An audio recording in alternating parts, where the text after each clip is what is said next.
started.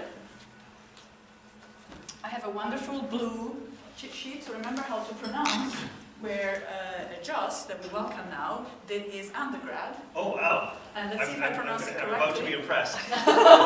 University of Saskatchewan. Not bad. The emphasis goes on the catch part, so Saskatchewan. Saskatchewan? Yeah. Okay. But only locals say it that way. Other people in Canada don't say it that way, so that's how you can tell if somebody is from Saskatchewan. I see. Which is a province in Canada. So actually, Joss is our first international speaker.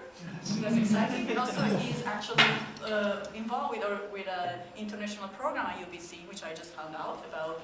I mean, UBC has a lot of international students, so we can learn from him how we have to deal in those situations. He did his PhD at UBC, and then he's also now a teaching professor or professor of teaching. So they have this new position, which are tenure track as research professor, but involved in teaching.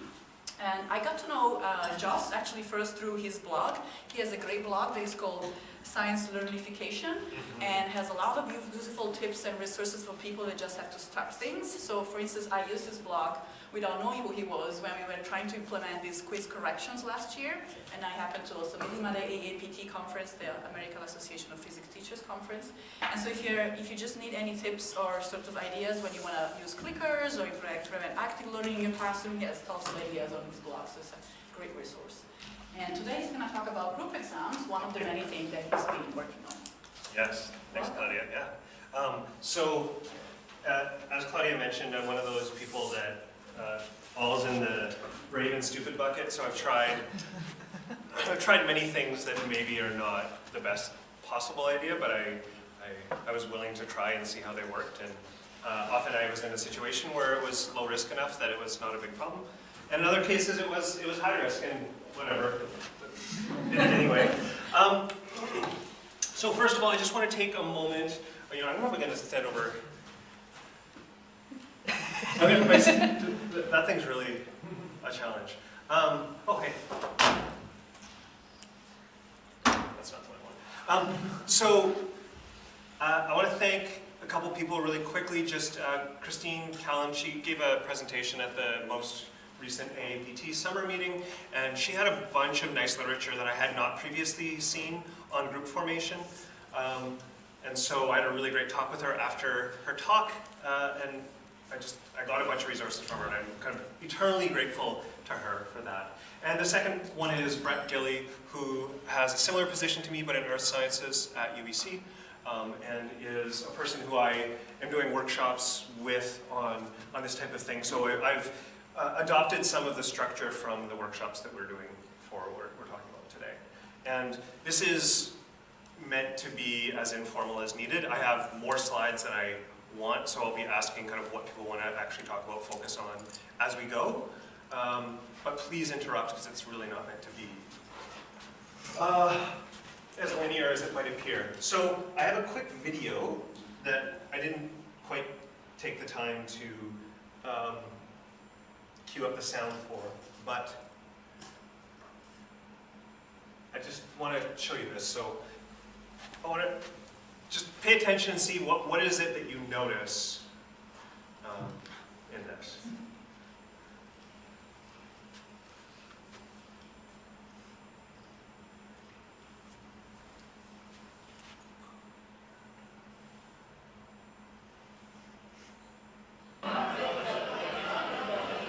Good volume.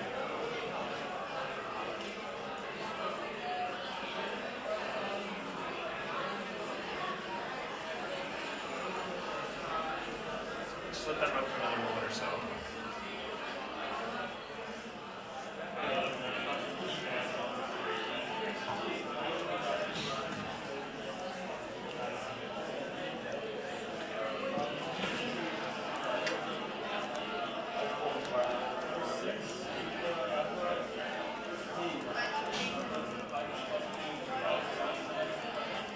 I think that's good enough for now. So what sort of things do people notice there? Stress, maybe, like students looking for time and trying to figure out what question they can do first and that sort of thing. Right, in this initial phase. The guy in pink looked pretty bored. I think there's somebody that looked like they were sleeping, actually. Yeah. Right. This gentleman right here. Right? What about during the group phase? What sort of things did you notice? It was really noisy. It's really noisy. I mean, Somebody was smiling and having fun. somebody in the middle of an exam that was smiling. Did it look like the room was conducive to doing this? And no, we did not let the physical barriers, stop us. That students figured out a way to actually work in groups of, mostly 3 or 4 there, despite the physical barriers that were actually present. So there's probably lots of other things to notice, but those are kind of some of the interesting pieces. Now, because I was already talking to some people, I'll show that they'll get this one. But this is doing a group exam with 800 students in a triple gymnasium. And they moved, all the desks around to form up their groups. Now you see people smiling. She actually waved. I took a couple pictures and she waved for one of them in the middle of an exam. Right, this is a final exam. And so you can see students intensely collaborating. This is one of my very favorite pictures. So this is doing in a much smaller course, but just the intensity of 4 people hovering around a test paper with their heads basically touching and really, really having those discussions. So we see a lot of very kind of highly engaged students. So summary of kind of what I want to talk about today. I called it a how and why talk. So I'm going to have a couple rounds of hows and a couple rounds of whys. So how, we're just going to define 2-stage exams. So go through some of these pieces a little bit more carefully. Why, discuss possible benefits and drawbacks. How, again, after we've had a chance to think about those benefits and drawbacks, circling around and thinking a lot more about implementation details, trying to address some of those things that come up. And then the final why is more looking back at the literature. The literature is going to show up again kind of throughout past the first round, but just revisiting some specific literature pieces as we go. So,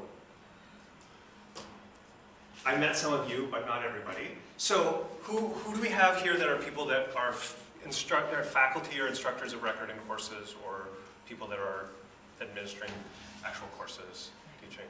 Okay, so it's the predominant people, graduate students, teaching assistants that maybe don't fall in the first category. Molly's.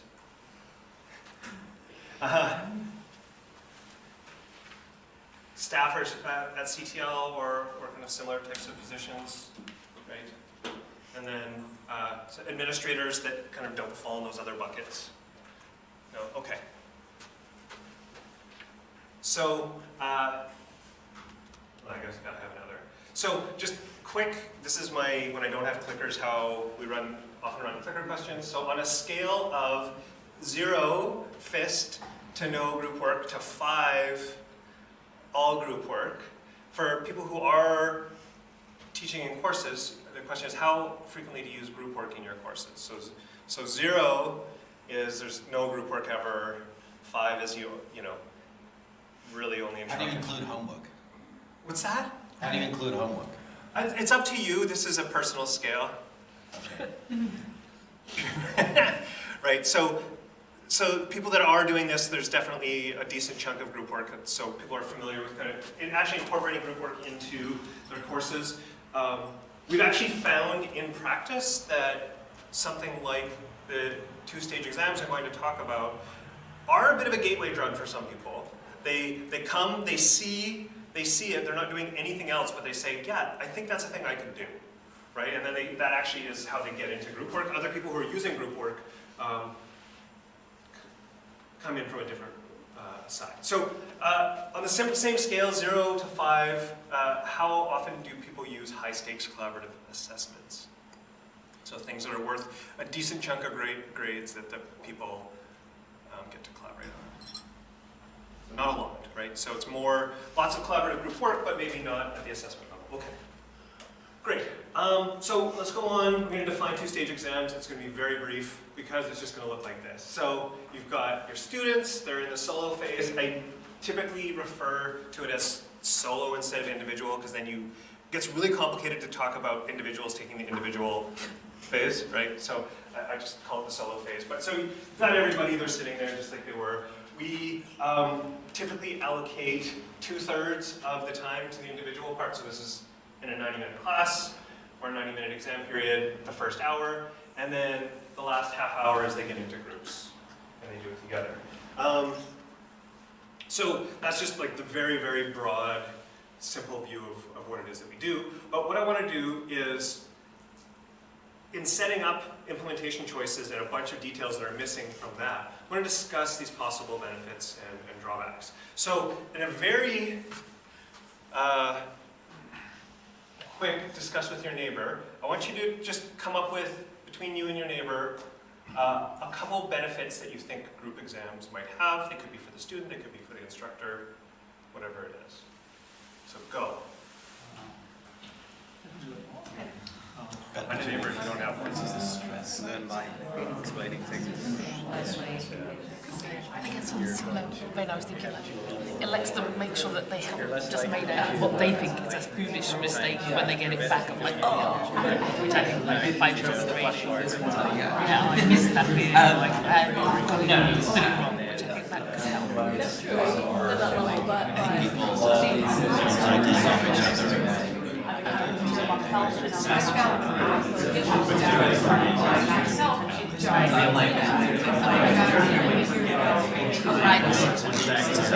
bit more like to say that rather than like I want to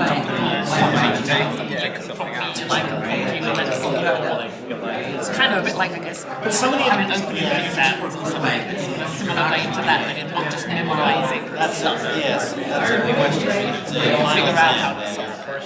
No point. All right. So let's bring it in. Yeah. It's there absolutely is a point. Yeah, there's no. Yeah, so let's bring it in. So let's hear a few ideas. I have a big laundry list, but I want to hear a few ideas for people ones that seem relevant to folks here. Anybody, put up your hand or just speak random words. Yeah? Well, we thought that if you're working together on a problem, you prevent, a lot of times what happens, at least in physics, is you can't proceed because you're missing one particular fact or concept, but you know a much larger body of things, but you can't demonstrate that because for whatever reason you didn't catch that. But if you're in a group, everybody's going to bring that piece, and by putting all the puzzle pieces together, everybody's going to be able to move forward, and nobody's going to be stuck getting a 0, but actually knowing more than that 0 sort of represented. So getting the help you need kind of at an opportune time. Right. And it more accurately sort of reflects how you would work in the real world. If you don't know a fact that you need to proceed, you can go get it. Yes, being isolated in a room without access to the internet is not really how we frequently work in the real world.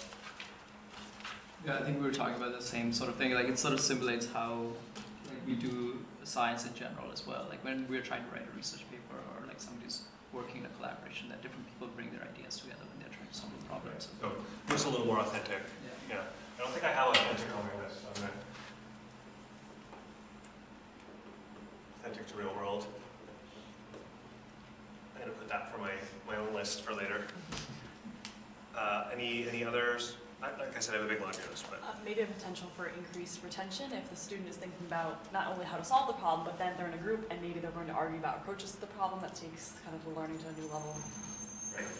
So yes, retention or some sort of learning is definitely on the list. So my laundry list, and people can decide to argue or not with some of these, but so learning, articulating ideas, deepens understandings, right? That's what was happening over here. Building confidence, community belonging, so community of practice type. Shut down. Community of practice type things. Diversity of ideas and approaches, developing soft skills, right? So almost anybody you talk to says that we want to develop their soft skills, but people don't necessarily have a real plan for doing that. Immediate feedback, so they just did an individual part, and now they're going to get some feedback on where their thinking was at. Reducing anxiety, so that ends up being kind of an important characteristic. You can solve very challenging problems. Sometimes we give additional problems on the group part that are much more challenging than we would expect a single person to be able to solve.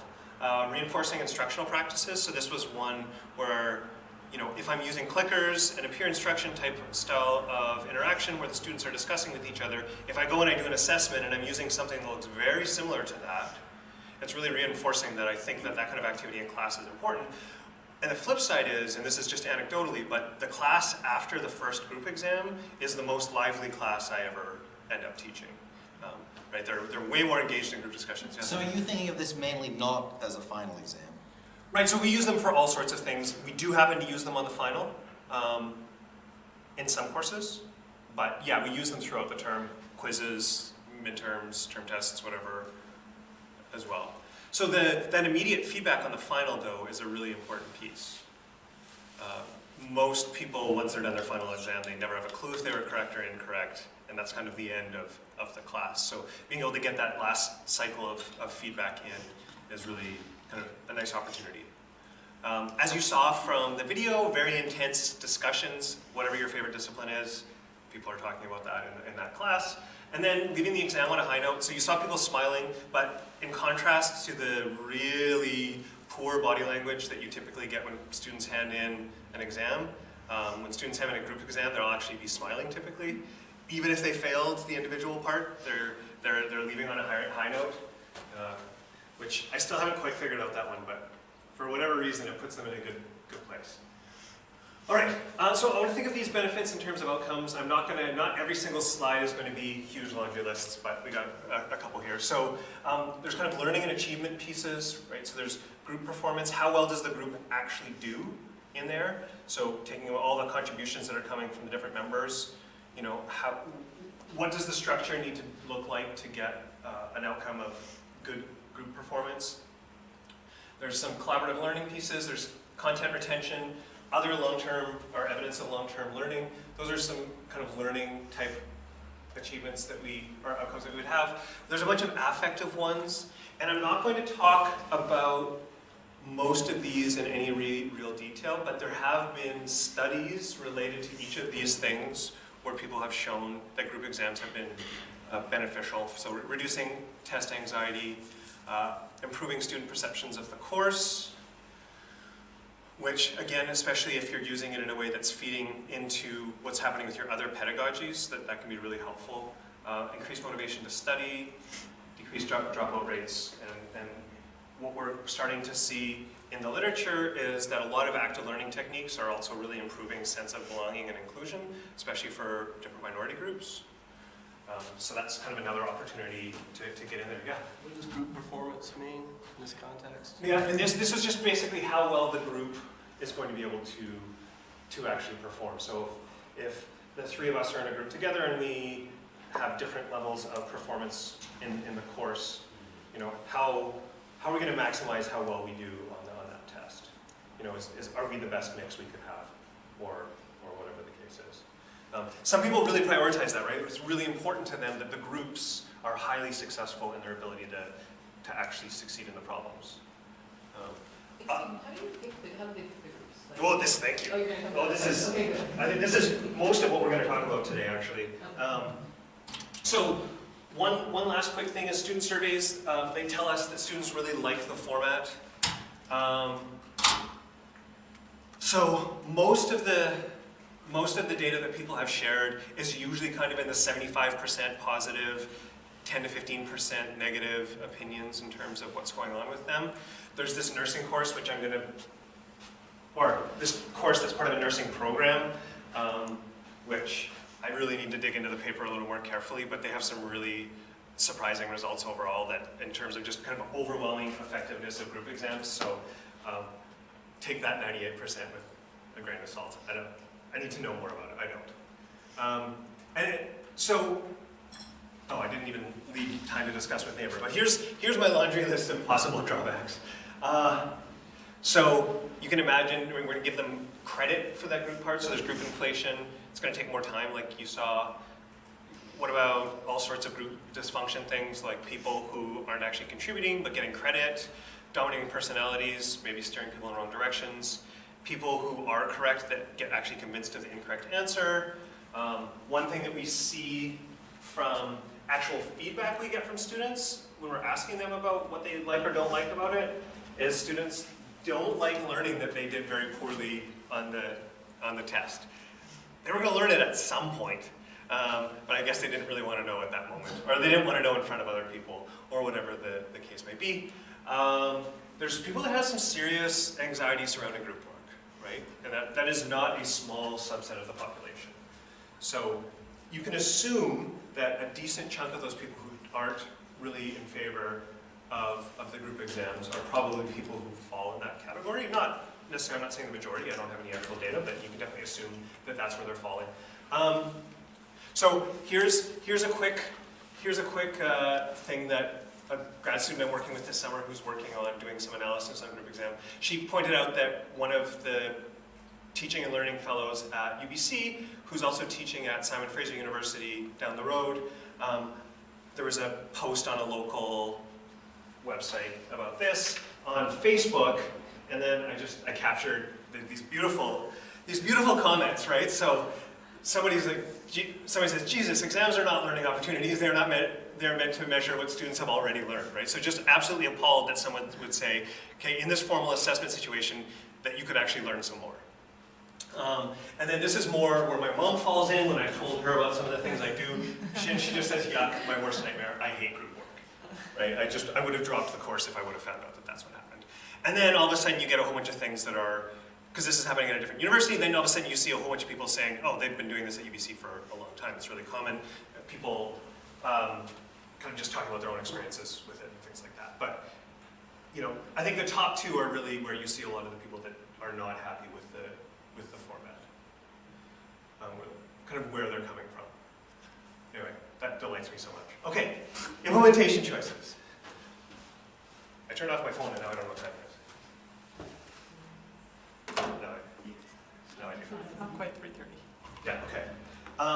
So, some implementation choices. So here's my list of kind of big categories of things that we can talk about. Anything that I star is a thing I want to talk about in more detail with some actual slides. Ones that I don't are ones that I'll mention briefly, what you want to consider, but if people want to talk about them more, please stop me.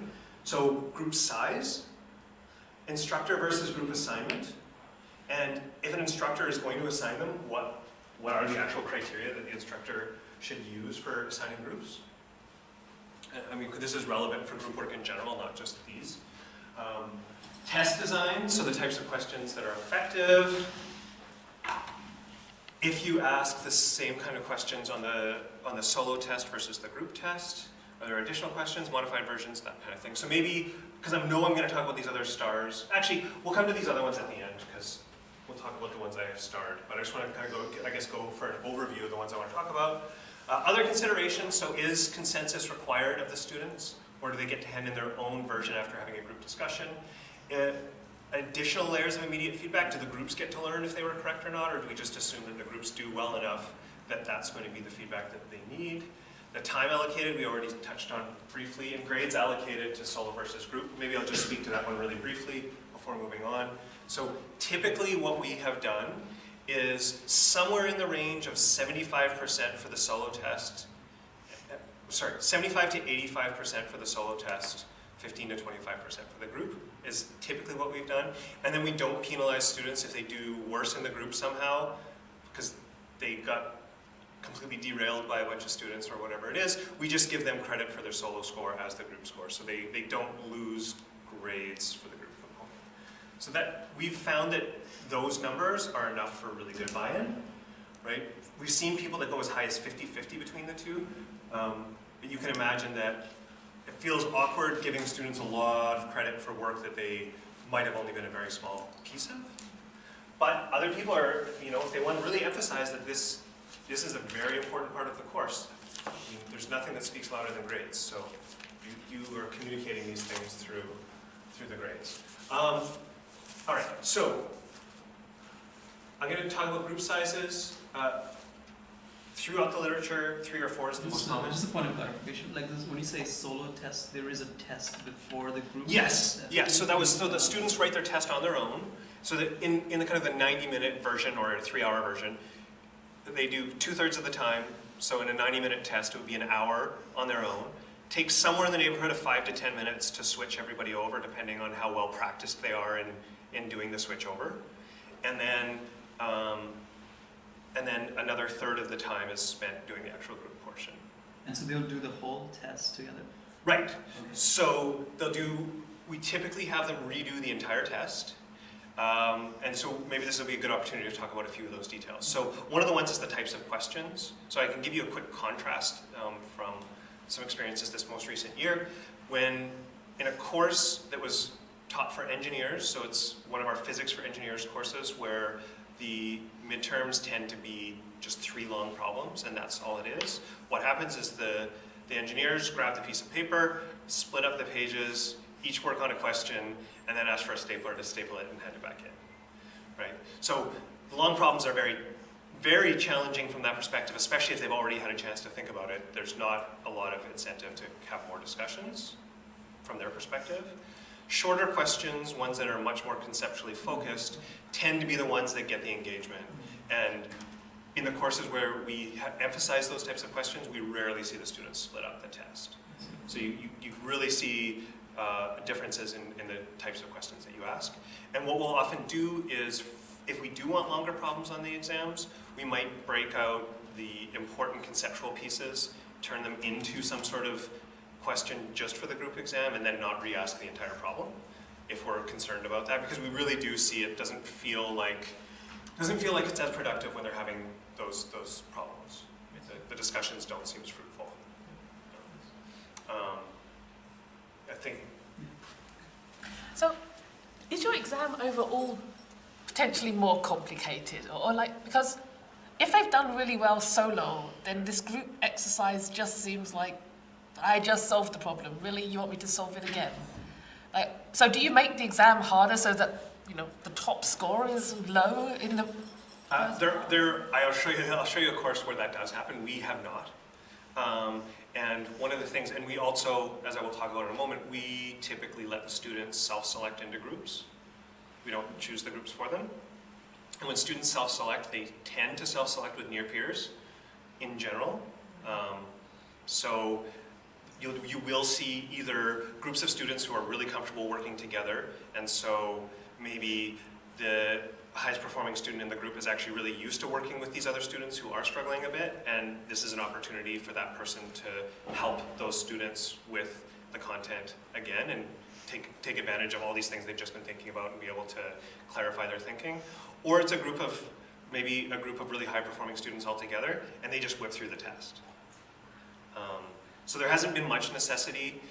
I can think of very few instances where people were doing so well and also thought it wasn't worth their time to do the group test.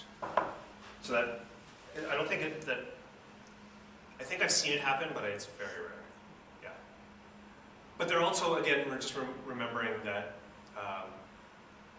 these collaborative pedagogies are happening throughout the course as well, not just on the exams. Mm-hmm. So we're kind of just asking them to do something they're already doing all the time in the course.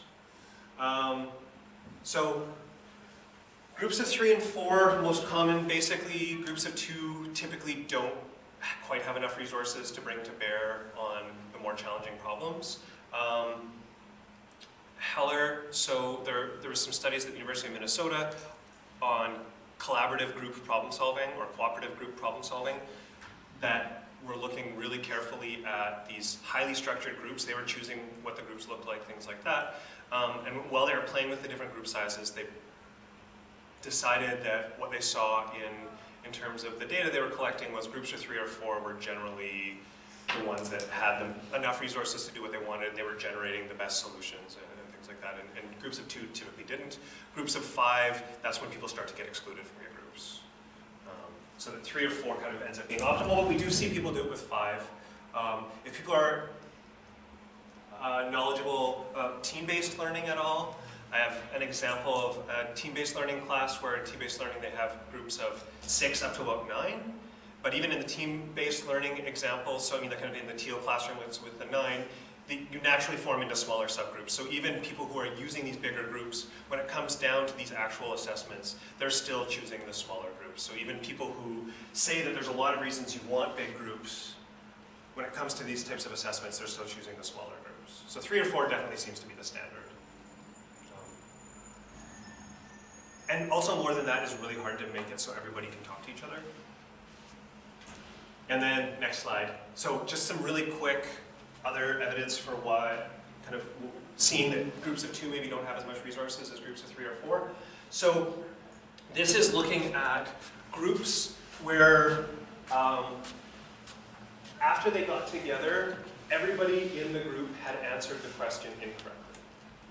So groups of 2, both people answered a question incorrectly. Groups of 3 or 4, everybody in the group had also answered the question incorrectly. And then we're going to look at, along this axis here, the fraction of the time when this happened that people were actually able to answer the question correctly. So with 2 people, there's a study from Chandra Singh that got 29% of the time they were able to. I had a bunch of data from an older electricity and magnetism course that I taught that definitely agrees with this in terms of those numbers. This, of course, depends on the difficulty of the question, but the fact that both people got it wrong also tells you something about the difficulty of the question. If you have 3 or 4 people, kind of a similar, so my colleague Brett Gilly, when he looked at it carefully, he saw 56, I saw about 50% of the time. So a bunch of people that did not previously have the question correct, when they got together and argued over the question, were able to figure out, had enough resources to figure out the correct answer. They do solo work, they see the exact same questions in the group work, and they do or do not know whether they've got it incorrect. They have no idea if they got it incorrect or not. So They turn in a copy of their solo work so they to get credit for that. How do you duplicate copies in class? Some people have implementations where the people actually do it on carbon paper or something where they actually have a copy of what they had answered. Typically, I mean, we have not found that that's necessary. They just hand in their solo test and then we hand them a group test. Okay. And they go. Yeah. Yeah. And usually there's a little bit of different formatting for a variety of reasons, right? What do with their names, and sometimes we modify the questions slightly. But so here, I mean, we definitely see that these groups of 3 or 4 are more successful than the groups of 2 in terms of being able to come with the correct answers. But also we see this other thing that the literature on clickers also has shown, is right that you have these places where you're seeing right quite clearly there's some sort of learning or figuring things out that's happening in the test taking situation. So this is also kind of another measure of group, whatever I said it was before. Group success of some sort, right? That people are actually figuring things out in that situation. Okay, so my big sweeping statement, which I don't think anybody's going to challenge me too strongly on, but is the literature on group composition is quite inconclusive overall. There's definitely people who are strong proponents of either side, but there's an equal measure of strong literature on the other side in terms of group formation. Can I ask you a question before you go into Yes. Do they have to choose a group before they start the bar exam? Sure, let's talk about that. So, so the question was, do they have to choose a group before the exam? So no.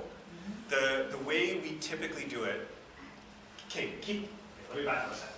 Keep in mind that I embrace chaos. So ways that I choose to do things are not necessarily the same way to do it. Like I was the first person willing to take on the 800 people in a gym group exam.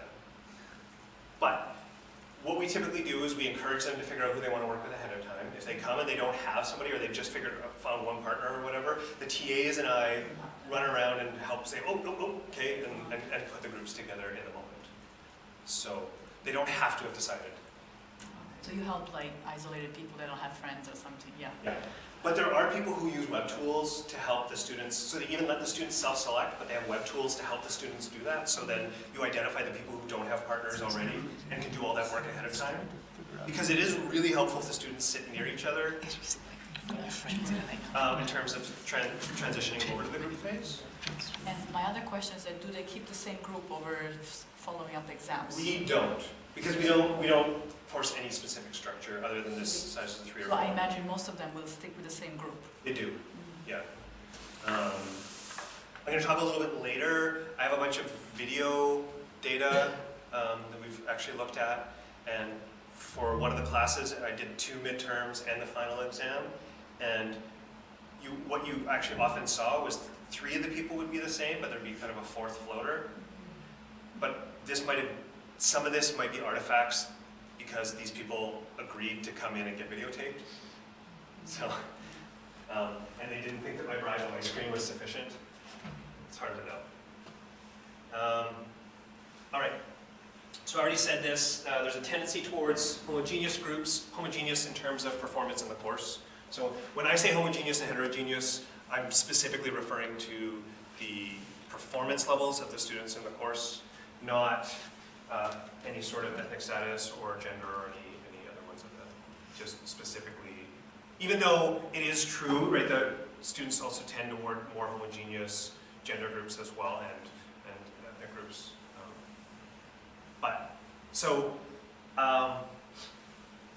One of the reasons that we have tended toward this is, well, first of all, the literature doesn't really say anything too strong in either direction about heterogeneous versus homogeneous groups, but also there's a bit of putting responsibility on the students. So if they have an ill-formed group, the perceived arrow of blame falls more on them.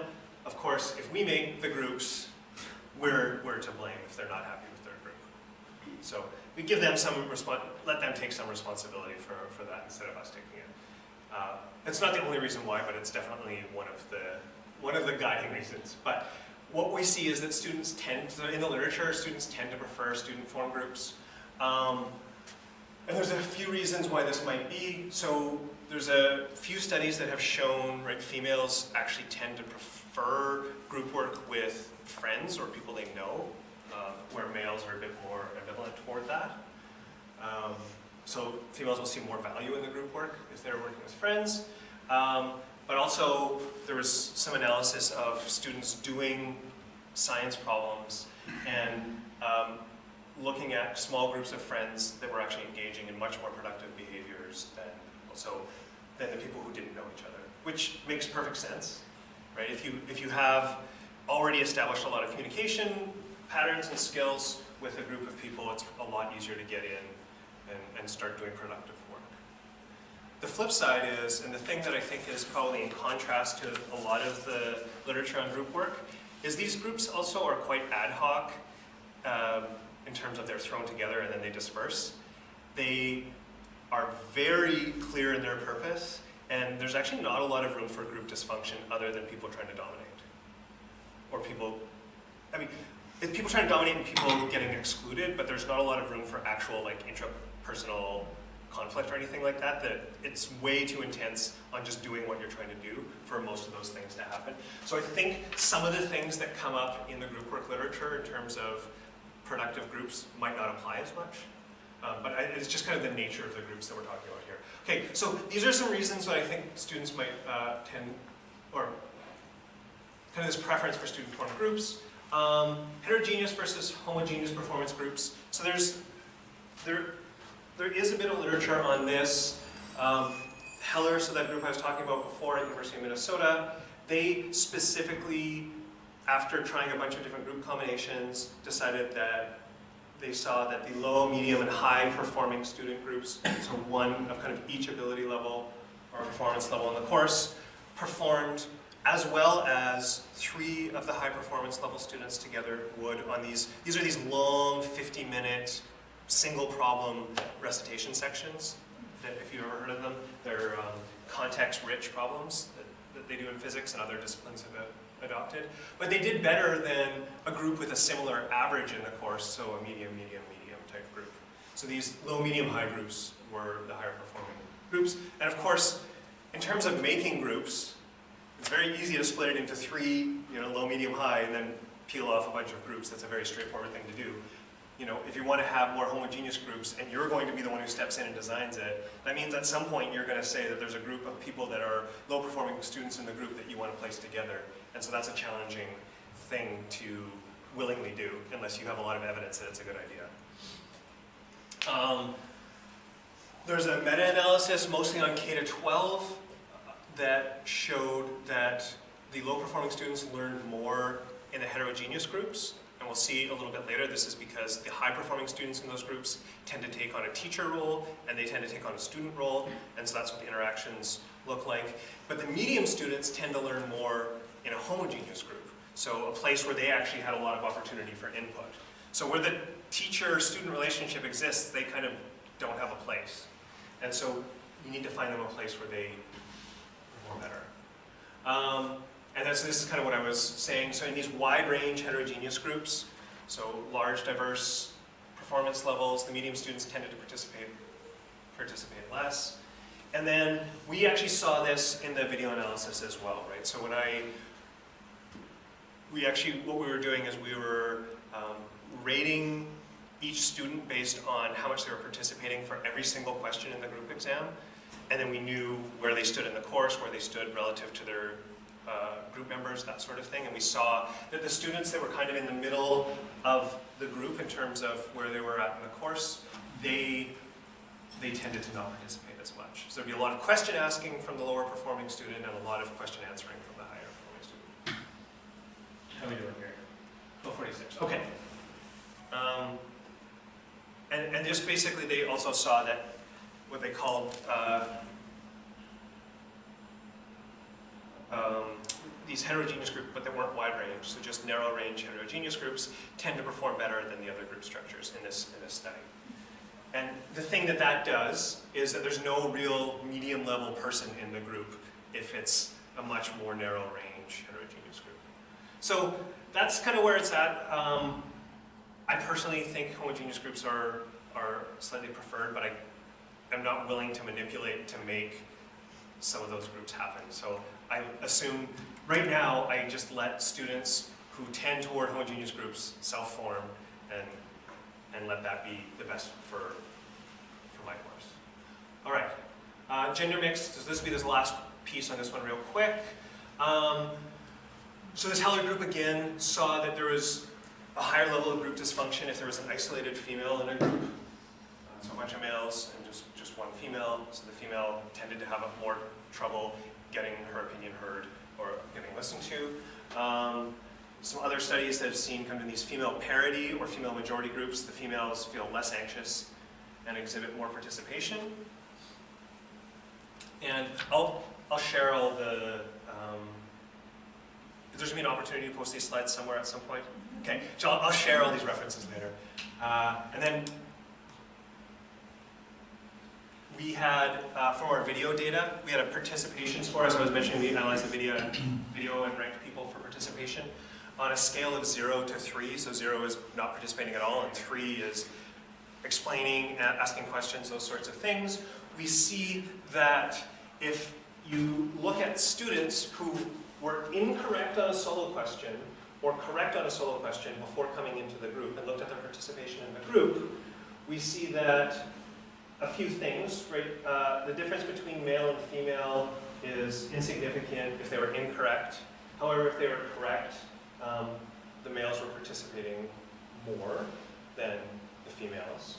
So with a bunch of students that were correct, you would see more participation from the males. And that was like a statistically significant difference. The effect size is not that big, 0.1, but it's still something there. And then the female difference between whether correct and incorrect wasn't statistically significant, but for males, we also saw the difference between when they were incorrect and when they were correct, how much they participated in the group was different. So you can see there's definitely some differences in the way males and females are participating in groups based on, I mean, incorrect versus correct tells you something about confidence in a certain situation, probably, but I don't have anything more to say about that. But we can see that there's definitely differences for the different genders. All right, so back to the implementation choices. Are there pieces on here that people would like to address that didn't get discussed so far?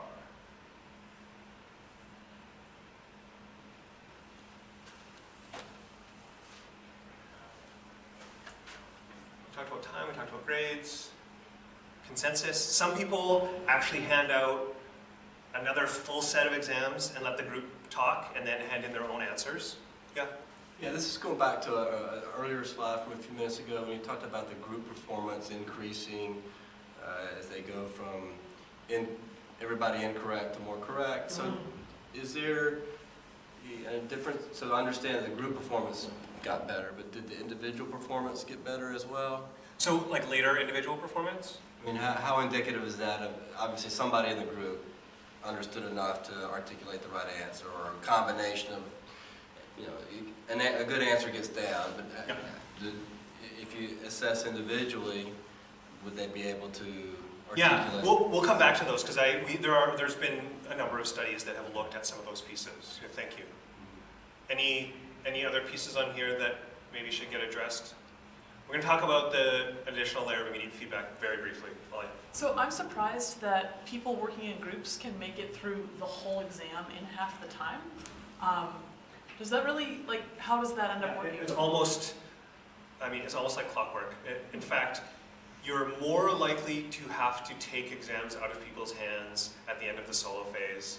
I almost never have to at the group phase. They're usually almost all handed in by the end of the group phase. So basically they've all been primed. They've all been thinking about it super hard. Okay. Groups will tend to go around the table, C, C, C. Okay, we'll say C. Unless somebody raises an objection. So there's quite a bit of efficiency.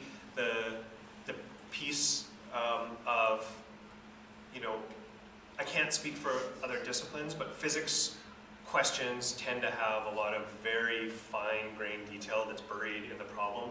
So all that effort of just interpreting what on earth the problem wants you to know about, wants you to talk about, those sorts of things, that work's all been done.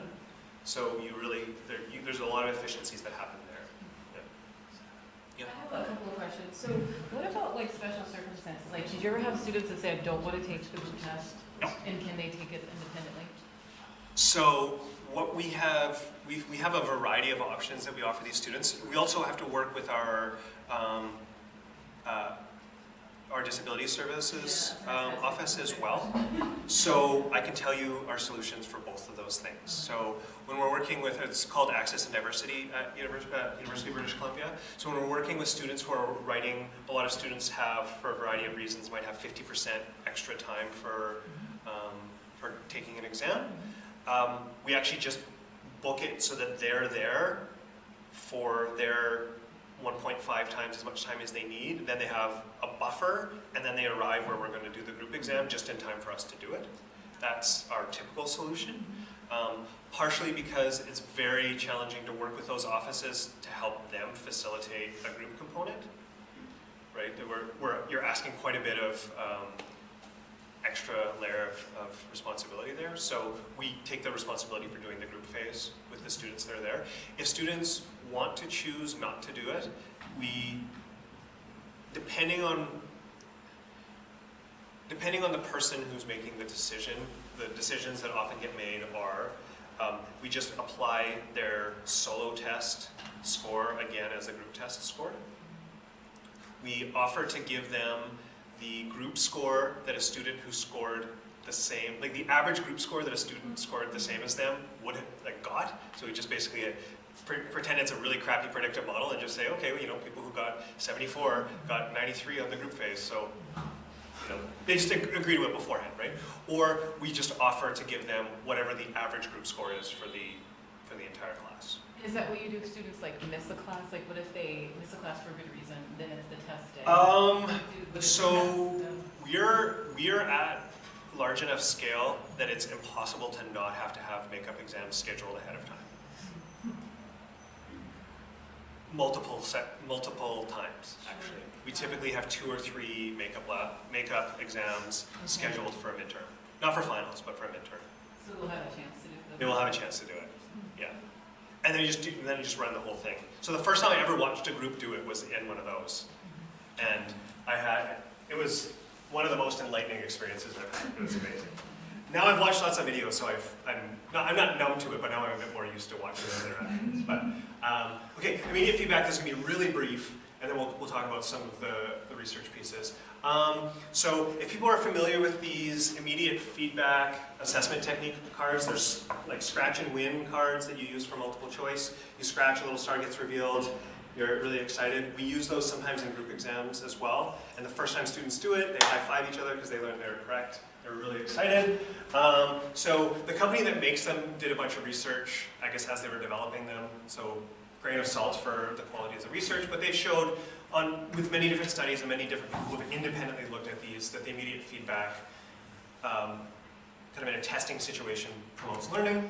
And so there's a study at a university in Canada where with 343 nursing students, they did this thing with their group phase where they used the immediate feedback assessment technique cards for half of the group phase and then not for the other half.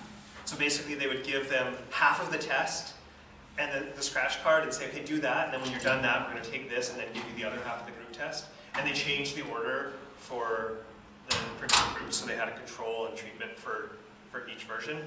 But the whole thing was kind of messy, and they didn't really control for topics that bled over, so people who had the scratch cards first actually did better overall in the group test. So there's some problems with this study, but basically they didn't see an additional benefit. In addition to the problems with the study, you can imagine if immediate feedback promotes learning, but it's going to be a small effect, but if it promotes learning, it's a measurable effect. And group exams, and we'll look at it, promote learning. It's going to be a small but measurable effect. Now you're going to put a small but measurable effect on top of another small but measurable effect. It's perhaps unlikely you're going to be able to measure that second one as well. So this might not be something that you can actually measure in any sort of useful way. I don't know. I don't have much more to say about that. Okay, and then just the last piece of this, so this is one of my anecdotal pieces. This is what the cards look like if you haven't seen them before, and what the situation has been, this is in my smaller courses, but if a group goes and they end up scratching all the answers in search of the correct answer, and they feel like they do not understand why that's the correct answer, they will call me over in the middle of an exam and ask me to explain why that's the correct answer. Right? They want to know that badly in the exam, right? That they want that feedback. And so this is part of why I really love having that extra layer of immediate feedback, right? That students are really engaged, they want to know, and they'll talk to you and feel comfortable asking in the middle of an exam. Does that mean they guessed 4 wrong and then finally got it? Right, yes. Yes. Really unlucky. It's, yeah. The body language isn't good at that point. All right. Okay, so now review of what the literature has to say, and we are at 3 minutes, so it's not going to be very long. Let's look at real quickly at what the things we can look at are. So we've already discussed these. So the big things are group performance, task success. So how successful are the groups? And then learning effects. So I'll be brief in this. So just to get a sense of what happens with the students, this is from a paper from Eric Mazur's group, who is a person who pioneered peer instruction, but also uses this assessment technique. He's giving these midterms or exams that the averages are about 38%. So these are extremely challenging questions. And so he looked at, or the group looked at, the high-performing, average-performing, and low-performing students in the course, and then how their individual versus team grade went. And these ones had feedback, so they had first attempt, second attempt, third attempt, just like the scratch cards that you saw. And you see that every single category of student is getting something happening in the group exam. So they're getting some new knowledge, some new realization of what's going on with material that they didn't necessarily have. How does it group the students? I don't remember. I actually don't remember. But I mean, this is by far the most challenging kind of content assessment that I've seen people do these studies with. I mean, we're usually much more up in the 60 to 70% range. And then the final exams, the group exam scores tend to be in the 85 to 95% range, going from 60 to 70% average on the solo part. So these are kind of quite a bit different, just way more challenging. But what you see is even the strongest students in the course are getting some information, collaborating, participating in these group discussions and getting something out of it. Yeah? So not to sound negative, but like, they arrived at the same grade. So doesn't this just tell me that one person got it right and I just said, okay, B, it's an exam, great, I've got a better grade now? No. That's not what it's saying, is it? It's saying that Oh, you that's mean their the- I see, individual yeah, yeah. performance after they've... Yeah, so my individual low got to where the high was, right? Which means the high person Or is asked that the their question. overall performance? Oh no, that's their... No, so this is the lowest performing, this is like in intertiles, right? So Right, so I got 20% and then I went into the group and got 90%, which is what the highest person Well, no, had. this is what the highest performing individual. So the highest performing individual got 53%. That was the average of the highest performing individuals in the course. And the group was more on 70%. So there's still this much room between what a typical high performing student and an average group exam score is. So there's still quite a bit of room. I don't think that's her point. I think her point is that the low performing student is just doing as well as Yes. the best student. Yes. So they're benefiting from the group performance, and there's not necessarily any more accountability for this person than this person for contributions. Yeah, sort of where I was heading was like, so at the end you're just pulling everybody up, thinking about how to grade distribute, right? Yeah. So everybody's arrived at the same grade, right? Is a sort of back of my mind worry that suddenly now I'm differentiating between an A and an F, 2% or something, because you're all arriving at the same score. Right. So this is something that we often refer to as candy points at the University of British Columbia. So these are all the participation. We actually consider group exams just to be participation points. Right. We don't even think of them as anything other than that. Everybody gets 80 to 100% on homework and all these other things, and so we just factor that in when we think about how hard of an exam we want to set. I see. Yeah, because there is no, especially if you are purposely making high, medium, low groups, or letting students choose on their own. I mean, everybody's getting Gonna head towards get common. raised to some high level. Thanks. Thank you. Okay, so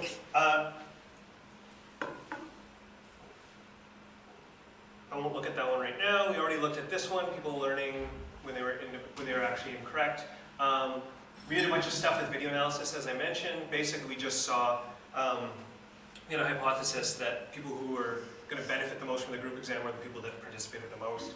And so we looked at a bunch of different groups, and just really quickly, the way we scored it was 3 asks questions and provides explanations, all the way down to 0 for just not engaged with the group at all. These are not meant to be like a well-validated scale. These are just these arbitrary numbers that we chose. But just really what we saw was that the participation tended to increase dramatically, reasonably dramatically with student performance in terms of this is where the student was in terms of quartiles on the solo part of the test. So lowest quartile, highest quartile. The highest performing students were participating the most in the group exam, which is what you would really expect. And just like that study from Webb that I was talking about earlier, what you see is that the higher performing students are tending to give more explanations. And when these students down here are getting the highest score for participations, it's typically because they're asking questions. And then these students are responding to them. So that's what that interaction is going back and forth between those students. And so we saw that in our video data as well. And then the other one is just really looking at, if you're looking at the percentage, these were only looking at groups of 4 specifically, percentage of students that were correct for that question. So this is kind of like the other one where we're looking at, everybody came in and nobody had gotten it correct. This is 1 out of 4, 2 out of 4, 3 out of 4, 4 out of 4 students, and looking at participation. And so we see that the more there's a diversity of opinions in the group, the more you actually get participation, which is of course what you expect. So a lot of what we saw in this study was just confirming a lot of things that you would expect. Okay, so the very last thing, I just want to look at the learning because it got asked about, so people want to actually see this one, so this will be quick. This is a big table. basically what happens is a bunch of people have figured out different ways of trying to assess the learning that takes place in the group exam by doing some sort of retest or learning test or something like that later on. So that could be including in a later test or quiz some questions based on the last one, and then only selectively giving some students group exam questions. So maybe half the class gets questions 1 to 5 on their group exam, and the other half of the questions gets only questions 6 to 10 on their group exam, stuff like that. So making so that everybody gets to participate in some group, but there's control and treatment in terms of the impact of group. And what we see is that if people retest the exact same material, so the exact same questions, and these tend to be in disciplines where, I don't see where that's common, but that a lot of the questions tend to be a little bit more factual as opposed to conceptual. What we see is we see a pretty large effect size for how well those students that did have the group exam questions did compared to the ones that didn't. So when I say treatment, I'm talking about people that saw those given questions on a group exam, and controls the people that did not see those. And some people have done some clever ways for controlling time on task and things like that. But we see the biggest effect is if you just ask them the same questions again within 4 weeks. Then there's a bunch of near transfer ones, so I did a couple studies, and there's a bunch of other ones where most of the near transfer ones are seeing a small but not insignificant effect size. And then there's a few studies, or a couple studies down here. These each did 2 different years. So that's actually probably as many data points as here. So about half of the ones that use near transfer questions saw an effect and half of them didn't. The effect's pretty small, so it's quite sensitive to how big your population is as well, in order to be able to actually see a statistically significant difference. And then the bad news is that longer term, so if you try to do this retesting more than 4 weeks away, very few people have actually seen a measurable effect. So there's some evidence of learning. The evidence of learning lasts only for maybe up to a month. I mean, it's not a hard line or anything like that, but there's some nice pieces in the literature where they kind of you look at the decay of knowledge over time. And so if you imagine that one group got a benefit and another group didn't, as they both decay in their knowledge, they're going to get closer together, and measuring a difference is just going to become harder and harder. So I think that's all I had. I guess maybe I'll just show this very last one. Is everybody familiar with the idea of normalized gain? Is this a thing that people have encountered? So basically, if you do some sort of pretest and you got a certain number of questions wrong, basically how many of those wrong questions you were able to get correct later on. That's what this fraction represents. And so this was looking at people who had done group testing and got retested later. All performance levels of students were getting a very similar level of benefit. So that's what that one shows. All right, we'll leave it at that. So do we have any questions?